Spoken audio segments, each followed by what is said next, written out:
Draw and explain, വരച്ച് പറഞ്ഞ് പഠിപ്പിക്കൽ. ഡ്രോ ആൻഡ് എക്സ്പ്ലെയിൻ എന്നതൊരു ശക്തമായ ലേണിംഗ് മെത്തേഡാണ്. ഒരു കൺസെപ്റ്റ് വരച്ചും വിശദീകരിച്ചും പഠിക്കുന്ന രീതിയാണ് ഇത്. ഈ രീതിയുമായി ബന്ധപ്പെട്ട പഠന തത്വങ്ങൾ പ്രചോദിപ്പിച്ചത് റിച്ചാർഡ് ഫെയ്മാനെ പോലുള്ള ശാസ്ത്രജ്ഞരാണ്. അദ്ദേഹം വളരെ സങ്കീർണമായ ഫിസിക്സിലെ കൺസെപ്റ്റുകൾ ലളിതമായ ഡയഗ്രം ഉപയോഗിച്ച് വിശദീകരിക്കാറുണ്ടായിരുന്നു. ഡ്രോ ആൻഡ് എക്സ്പ്ലെയിൻ എന്താണ്? ഒരു വിഷയം വെറും വായിച്ച് ഓർമ്മിക്കുകയല്ല, പകരം ഒരു സിമ്പിൾ ഡ്രോയിങ് അല്ലെങ്കിൽ ഡയഗ്രം ഉപയോഗിച്ച് എക്സ്പ്ലെയിൻ ചെയ്യുക. ഇത് ബ്രെയിനിലെ വിഷ്വൽ ലേണിംഗ് മോഡിനെ ആക്റ്റീവാക്കും.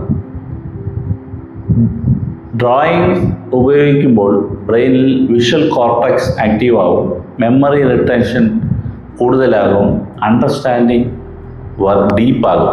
അതുകൊണ്ട് ഡ്രോയിങ് പ്ലസ് എക്സ്പ്ലെയിൻ എന്ന് പറയുന്നത്, അല്ലെങ്കിൽ എക്സ്പ്ലനേഷൻ എന്ന് പറയുന്നത് ഡബിൾ ലേണിംഗ് പവറാണ്. കുട്ടി സാധാരണ മനസ്സിലാക്കുന്നതിൻ്റെ ഇരട്ടി ശക്തിയിൽ കാര്യങ്ങൾ പഠിക്കാൻ, മനസ്സിലാക്കാൻ ഈ കൺസെപ്റ്റ് സഹായിക്കും എന്ന് മാത്രമല്ല, ദീർഘകാലം ഇത് ആ കുട്ടിയുടെ ഓർമ്മയിൽ ഉണ്ടാകും.